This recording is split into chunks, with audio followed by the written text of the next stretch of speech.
بسم اللہ الرحمن الرحیم الحمد للہ رب العالمین والصلاة والسلام علی سید الانبیاء والمرسلین وعلی آلہ وصحبہ اجمعین۔ حضرت سلطان عارفین سلطان باہو رحمۃ اللہ علیہ کے ارشادات پر مبنی۔ السلام علیکم ورحمۃ اللہ وبرکاتہ۔ میری عزیز بہنوں، ہم رسالہ روحی کے تیسرے سبق کے ساتھ حاضر ہیں۔ یہ وہ پیغام ہے جو حضرت سلطان باہو نے روح کی بیداری اور اللہ کی پہچان کے لیے ہمیں عطا کیا۔ سبق نمبر 3، دل کا کعبہ۔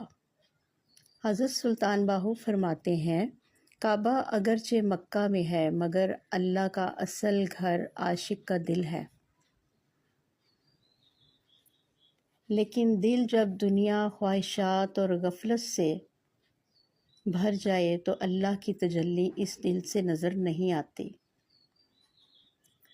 اللہ تعالیٰ فرماتا ہے، ہم بندے سے اس کی شاہ رگ سے بھی زیادہ قریب ہیں۔ سلطان باہو فرماتے ہیں، جب دل سے دنیا نکل جاتی ہے تو وہاں اللہ براجمان ہو جاتا ہے۔ سبحان اللہ۔ اس لیے اصل عبادت، اصل فقر، اصل ولایت یہ ہے کہ بندہ اپنے دل کو اللہ کی حضوری سے روشن کرے۔ کعبہ کی طرف جانا عظیم ہے مگر دل کو کعبہ بنانا مقام عشق ہے۔ روزانہ دل سے اللہ کا ذکر کریں۔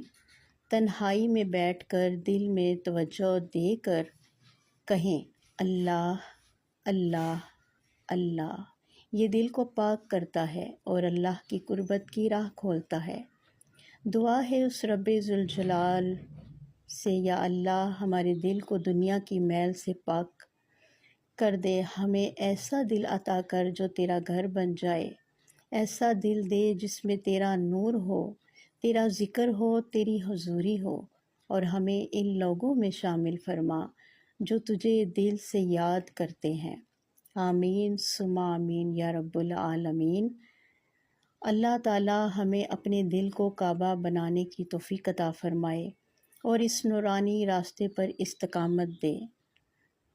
انشاءاللہ کل رسالہ روحی کا چوتھا سبق لے کر آپ کی خدمت میں حاضر ہوں گی۔ تب تک کے لیے السلام علیکم ورحمۃ اللہ وبرکاتہ۔